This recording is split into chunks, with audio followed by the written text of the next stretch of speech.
it's Belle. Welcome back to my channel. Today's video is going to be a book haul. Start with books that were sent to me. Thank you so much to everyone who sent me something. Old Story Press reached out and asked if I'd be interested in receiving an ARC of this, and I will edit in here when it comes out October 4th. It's the Antidotes Pollution Solution by Patty Michael. It just sounds like an important, heartwarming, fun story too at the same time. Just when a group of, don't mind my nails. After I have fake nail, I have 2 more to get off. After I have them on for a while, I take them off so I can start new, because it's not good just to keep on and on and on. And I let them breathe for a few days and then I'll get them done again. So sorry about that. So I only have 2 nails on. I'm trying to get them off. I like to take them off myself. Just when a group of 5th grade friends is returning to normal life and to school after a global pandemic, the waters of Chesapeake Bay have become polluted by a plastic-eating bacteria experiment gone wrong, and both fish and kids are getting sick. Izzy, Gurr, and their friends go to science club and discover a fishy cover-up. The school has to close down again. These climate warriors, who call themselves the Antidotes, join forces with public health activists to find clean water solutions. The friends use STEM strategies to help save the earth from potential disaster, and they also have secret meetings, do a little spy work, and make some useful discoveries. The Antidotes race against the clock to get out word to kids around the world about how to stay safe. But will the Antidotes be able to get enough kids to achieve zero plastic use before it makes any more fish or children sick? Join the Antidotes in their first science adventure and stay tuned for more stories to come. Sounds great. Thank you so much. And then a while ago, I don't even know if I realized at the time, the author lives in Australia because her books are published like in the US and the UK and like so. But she had a post, if anybody was interested in receiving ARCs of her new book, to message them, and I did. And then the book was getting close to release, and I hate for people to think I've gotten their book and I'm not even saying thank you. So I'm like, I don't know if you sent it or not, but I didn't want you to think I got it. I wasn't saying thank you if you did send it. If you haven't, ignore this message, you know. And she was like, oh no. So she sent it again, and it was coming from Australia. So, and something, that's a long way, so stuff can happen. And she's like, let me send you a copy of my previous book this time too. I'm so sorry it's taking so long. So she sent me her previous book, A Glass House of Stars, and that's by Shirley Moore. So I'll read the synopsis for this. Maxine Lim and her family have arrived at the new house in the new land. Her parents inherited the home from first uncle, who died tragically and unexpectedly while picking oranges in the backyard. Mama likes to remind Maxine that the family never could have afforded to move here otherwise, so she should be thankful for this opportunity. Everything is vast and unknown to Maxine in this supposedly wonderful place.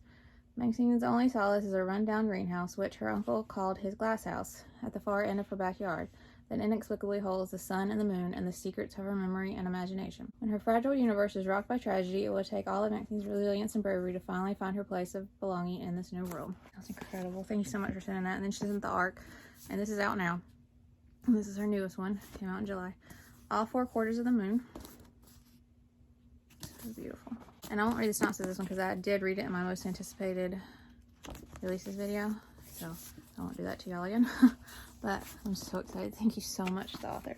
And then HarperCollins UK reached out. And it's always an extra big thank you because when they sending something from like Australia, so thank you, because I can't even imagine how expensive that is. I know how expensive it is when I buy a book from Australia just because of shipping, so thank you extra for that too. And then extra for the UK because shipping is crazy for them as well, so I'm always extra appreciative for that too, on top of being so extra appreciative just for getting anything. They reached out and asked if I'd be interested in posting about or reading or reviewing these, and they just sound so fun and incredible. And it's a collection of stories, HarperCollins Children's Stories for 4-year-olds, 15 stories from favorite authors to enjoy and share. And they're all compiled by Julia Eckelshare. But like the bigger font. And they got illustrations throughout, and they just got short stories for 5-year-olds, 15 more stories by different authors. Stories for 6-year-olds. This one's 12 stories compiled. Stories for 7-year-olds. And lastly, stories for 8-year-olds. And these came out July 7th, so they are out now. And I'm just so excited, and I cannot wait to get to them. Thank you so much, HarperCollins UK. My hair's already all over. And then lastly for books sent to me, I think Big Honcho Media. Ever since that first Tristan Strong box, this is like, they've sent, including this one, 2 other boxes. They sent that Remarkably Ruby box that I wasn't expecting. I think that's only been that one and this one after that. So they've just been sent, after they asked about the first one, they've been sending surprise ones, and it's so, I love surprises, so it's awesome. And they sent me another Tristan Strong box, but this time for the graphic novel adaptation. So thank you so much, Big Honcho Media. I am so excited. It was sent to me, they sent the whole trilogy. It got bumped up in my reading, since I am a mood reader. Books sent to me do get bumped up. I will read them. And it became a favorite trilogy, one of my top favorite trilogies of all time. So excited to see the adaptation. The art is beautiful, and this is just the adaptation of the first novel. And they got candies. And then this cool print. Looks like John Henry, who's one of my favorites. Of course, Tristan. Oh, prints like that always make my eyes go crazy. But I love that. Cool little button pins. If you want to pause. And then they sent the hardback edition of the graphic novel. So good. The naked hardback is just the same. Alright. See Gum Baby. So excited. Thank you so much, Big Honcho Media. My pre-order incentive came away for me pre-ordering because I had the beautiful art sent to me by So Much Nice team of The Rise of School for Good and Evil, but of course for my collection, and it's a favorite series, and to show support, even though I got a copy, I wanted a beautiful finished copy of The Rise of the School for Good and Evil. And the incentive this time was a keychain, and it came in. I just love that. Amazon was having a sale, and I'll get to some more of the books I got from that in a second. So some of the graphic novels I got that were included in it that I've been eyeing. 2 of these I've been eyeing for a while. Lois Lane and the Friendship Challenge by Grace Ellis. She looks so fun and right up my alley. I mean, she's got a magnifying glass. And the art is beautiful. Who knew friendship could be such a hashtag challenge? It's the first day of summer break, and Lois Lane is bursting with plans for her sure-to-go viral video channel, Lois, Camera, Action. Okay, maybe her platform only receives 2 views a week. Thanks, Mom.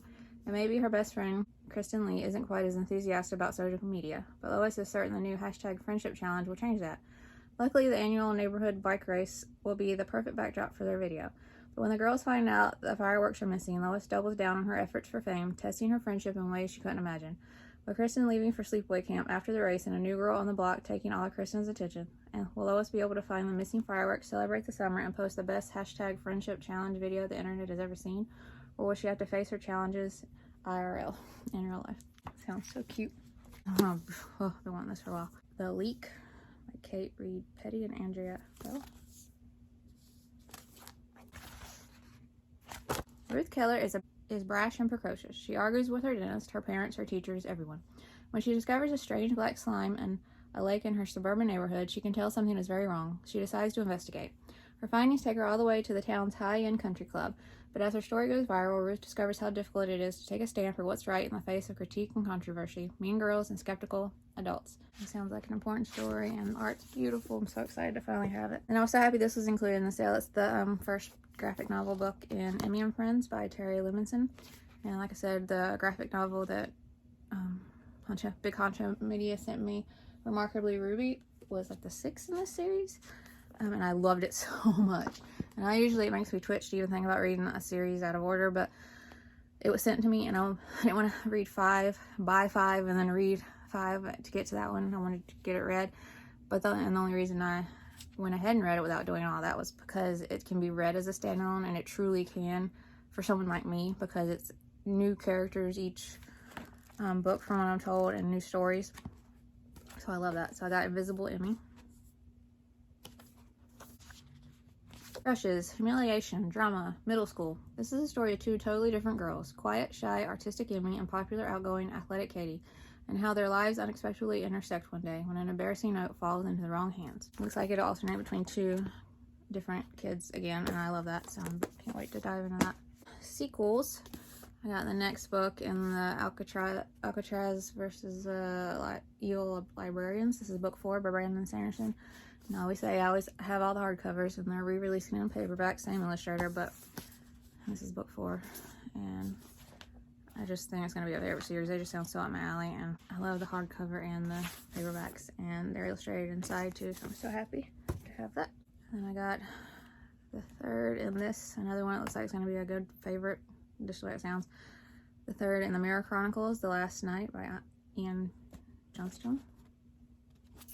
That's a thick one. And I got the latest in the Disney Chill series, Once Upon a Scream by Vera Strange. Really want to binge these Halloween. It just sounds so good. This one might have been in the sale too, but I don't remember. I know this one was because I had been holding off and it was in the sale. It's the latest until the next one comes out next month or a month after. And the Vanderbeekers Make a Wish by Karina Young Glasser. So beautiful. I really want to binge this one soon too. And one of my longer series reads. So that's all the sequels. And then I got Eliza Vanda's Button Box by Emily Rhoda. No one saw Eliza Vanda arrive in Tidgy Bay that rainy winter afternoon.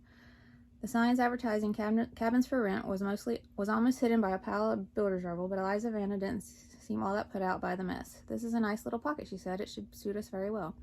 Life hasn't been much fun for Millie Dens lately.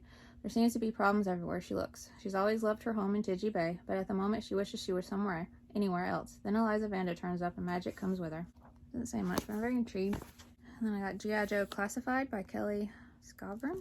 This is a naked hardback. I'm really into G.I. Joe, but this intrigued me. Saying goodbye to big city life is only the first challenge Stan faces in moving to Springfield, a town that's eerily under the thumb of his mother's powerful employer. DeCobre has its hand in everything, including the Lyre XR augmented reality headsets that Stan and his fellow students at Springfield Academy are asked to beta test. At first, Stan loves his headset. Data on his classmates is at his fingertips, and the Lyre's custom filters make school sort of fun. But then he meets Scarlett, Ichinozoro, and Julian, and his new friends show him there's a lot more going on behind DeCobre's flashy tech. When several kids go missing at school, Stan and his friends set out to uncover the truth behind the devices. But the further they dig, the more sinister the conspiracy at the heart of their town appears. Very intrigued. And then Crady Will and the Templeton Codex by Carol P. Roman. A superhero high school adventure. The prestigious institution is recruiting the best of the best to enroll in its student body. The school is as mysterious as it is exclusive. Grady Will thinks there is nothing special about him to make the grade. However, his best friend, Arush Patel, has been selected and thinks Grady has the right stuff. Even school bully Elwood Bledsoe is attending. If Grady is fortunate enough to be picked, his guardian has forbidden him to attend. Will the family secret prevent Grady from becoming the superhero he was destined to be? So intrigued by that. Next three weren't in the sale, but these were some of the ones I found that were between $2 and $4. You just have to watch books sometimes. The Grimm Chronicles, Book 1, Grimm Nights by D.R. Martin. The world of men is teetering on the brink of global conflict. Hal, the boy wizard, is on a night's quest to tip the balance of power and save his mountain home. Protected by sentient, I can't say that word, wolves and elemental magic, he enlists brave allies from the land of men and dwarves. Together they will face fields of battle, warrior kings, and fiery dragons. What could go wrong? The Magic of the Woods, Book 1, Stardust Among the Shadows by Rebecca Avadi. When the spirit of the forest calls Nora Gregory to save her home and mountainside town from a monstrous penumbra, she figures it's her imagination. But then she and her best friend get trapped in the woods and discover a magical world she never could have dreamed of. Now she is faced with a choice. She can hide from her destiny or risk her life to fight for everything she loves. If she finds her courage, Nora may discover a connection to her family and her past that will help her battle the chaotic forces of the world around her. It's already getting kind of long, so I'm going to go fast. Twins of Orion, Book 1, The Book of Keys, wrote by J. Rose. Love that cover. Abandoned as infants, twins Peter and Rory have never known a real family. While Peter wants nothing more than to escape his abusive adoptive father, Rory struggles to not get kicked out of her 12th foster home since she was separated from Peter 7 years ago. All that changes when magical birds appear offering to help them reunite and return them to the home they never knew. But fate is cruel. They arrive on the planet Inara on opposing sides of a brutal war. It is up to them to uncover the real enemy if they ever want to see each other again. Unsure of who to trust in a strange world of magic, hidden cities, and dragons, the twins must now face their childhood fears to stop an immortal being from escaping and continuing his dark mission. Very intrigued.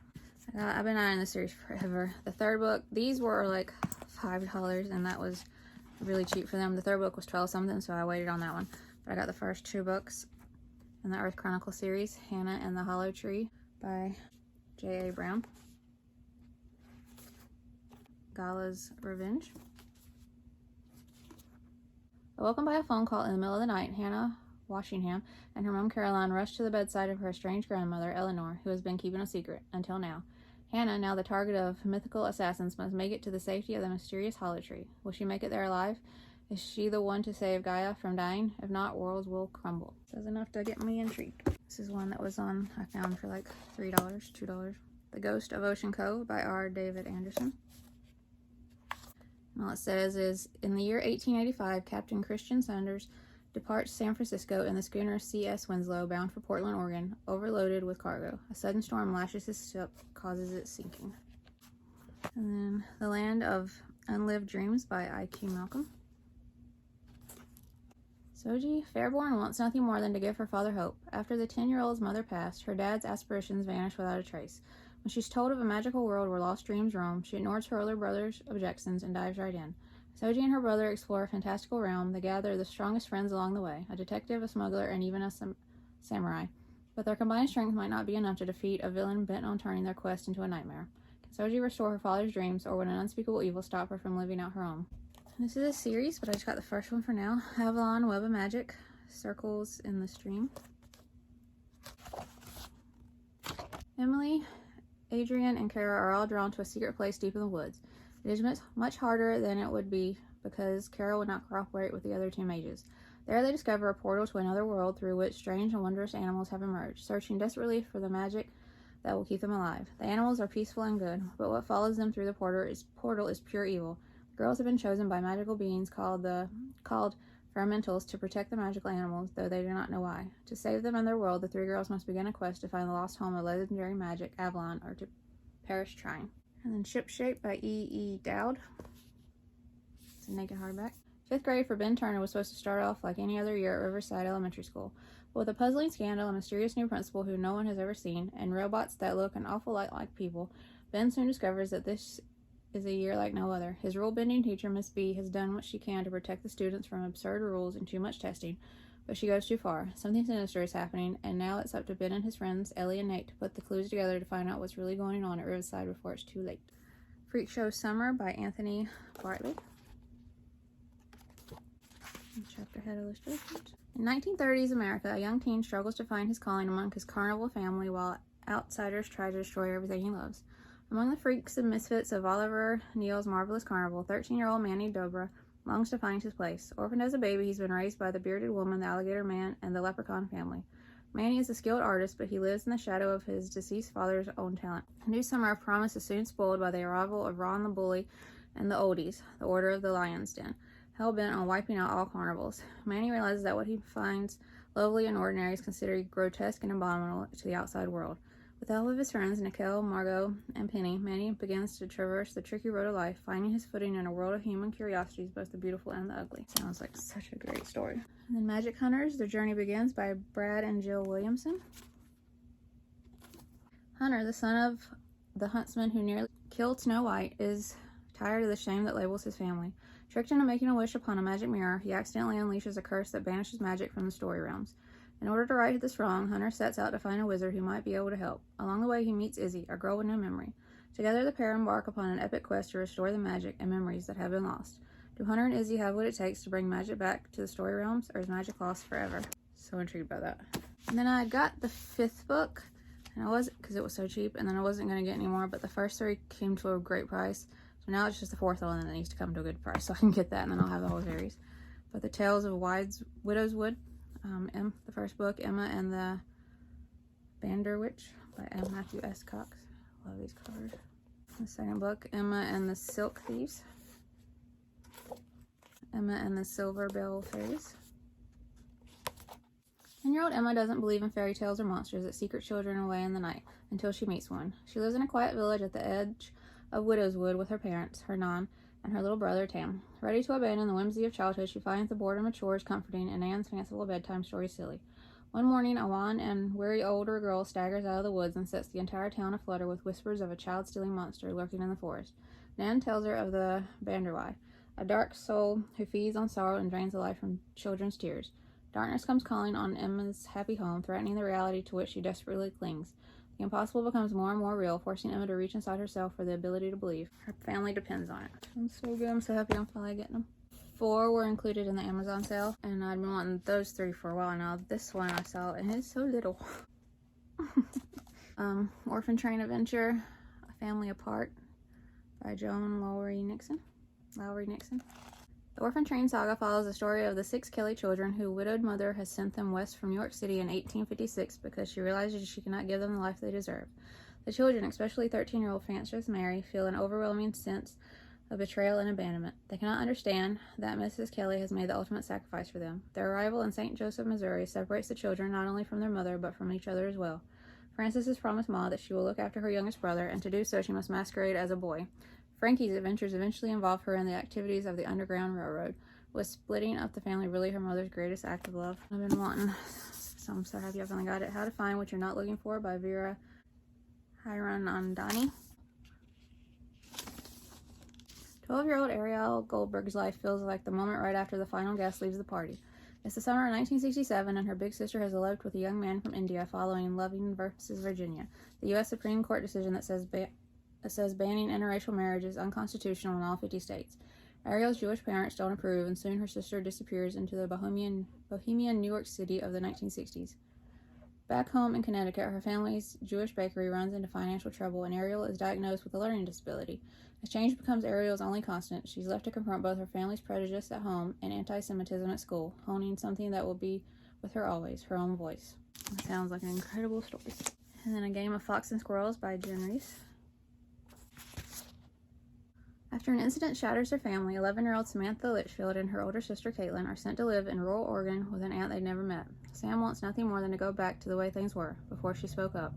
When Aunt Vicky gives Sam a mysterious card game called A Game of Fox and Squirrels, Sam falls in love with the animal characters, especially the charming trickster fox, Ashander. Then one day, Ashander shows up in Sam's room and offers her an adventure and a promise. Find the golden acorn, and Sam can have anything she desires. But the fox is hiding rules that Sam isn't prepared for, and her new home feels more welcoming than she'd ever expected. As Sam is swept up in the dangerous quest, the line between magic and reality grows thin. If she makes the wrong move, she'll lose far more than just a game. So intrigued by that, and I'm so happy to finally have this. I think this was an anticipated release, even if it wasn't in the video, it was an anticipated release. This is just one of the ones I didn't get right away, and it went on sale, so I got it. Consider the Octopus by Nora Raleigh Baskin and Gabe Polizner. Excited to finally have it. Jeremy J.B. Barnes is looking forward to hanging out on the beach all summer before 7th grade. But instead, his mother, a scientist, has called for him to join her aboard a research trip where he'll spend his vacation seasick and bored as he stares out at the endless field of plastic objects, microbeads, and other floating debris that make up the Great Pacific Garbage Patch. I read about that in one of my college classes. It's crazy. Just Google it. Miles and miles away, Sydney Miller is trying to come up with an alternative activity worthy of convincing her overprotective parents that she can skip summer camp. When Jeremy is asked to find the contact information for a list of important international scientists and invite them to attend a last-minute emergency global summit, he's excited to be doing something that's actually important. How could he have known that the Sydney Miller he emailed was not the famous marine biologist, but instead a girl posting blogs from her bedroom, let alone that she would come aboard the ship? So excited. The first book in the series, I think, The Girl, the Dog, and the Writer in Rome by Katrina Nanstead. My book came all... I've been trying to flatten it, but it's got a big... It just automatically wants to bend that way. For the first 10 years of Freya's life, she and her mother Clementine have roamed the Arctic in search of zoological wonders, happy, content together. Freya and Clem and Freya. But now everything is changing, and Clementine must send Freya away to live with her old friend Tobias, a best-selling crime writer and quite possibly the most absent-minded man on earth. Tobias isn't used to life with a child, and Freya isn't used to people at all, but together they'll stumble into an Italian adventure so big it will change things forever. So excited. It sounds so good. I want this first book forever, and then the second book came out. They just sound so up my alley. First one is The Detective's Guide to Ocean Travel. They're by Nikki Greenberg. They're so beautiful. And then The Detective's Guide to New York City. Yes. The first one looks like he's on a ship, and then we're in New York City. I'm like in heaven. For as long as she can remember, Pepper Stark has wanted one thing, to join her father, the captain, aboard the magnificent RMS Aquitania on the voyage to New York. She has never been allowed to set foot on her father's ship until now. From the decadent food to the star-studded passenger list, traveling first class on Aquitania is every bit as glamorous as Pepper had imagined. And most dazzling of all is American stage sensation Perdita West, wearing the world-famous saffron diamond around her neck. When the priceless jewel disappears mid-voyage, Pepper unexpectedly finds herself entangled in the crime. With the captain's reputation at stake, Pepper and her new friends set out to solve the mystery, but finding a missing diamond isn't so easy on Aquitania, where everyone has something to hide. So excited. Okay, and the rest were on recent anticipated release videos, so I'm not going to read synopsis again, since I did in those videos. And I'm just going to show you what I got. Aliana, Girl of Dragons by Julie Abe. The Devouring Wolf by Natalie C. Parker. So beautiful. The Ghost of Spruce Point by Nancy Tandon. I think this is the one the author said it glows in the dark, so I cannot wait. Yeah, it looks like it kind of does. Hummingbird by Natalie Lloyd. Alex Neptune, Dragon Thief by David Owen. The Daredevils by Rob Bouye. The Two Wrong Halves of Ruby Taylor by Amanda Panich. So pretty. Rosie Raha, Churchill Spy by Sophia Ahmed. Big Rig by Laws. And finally, The Worlds We Leave Behind by A.F. Harold.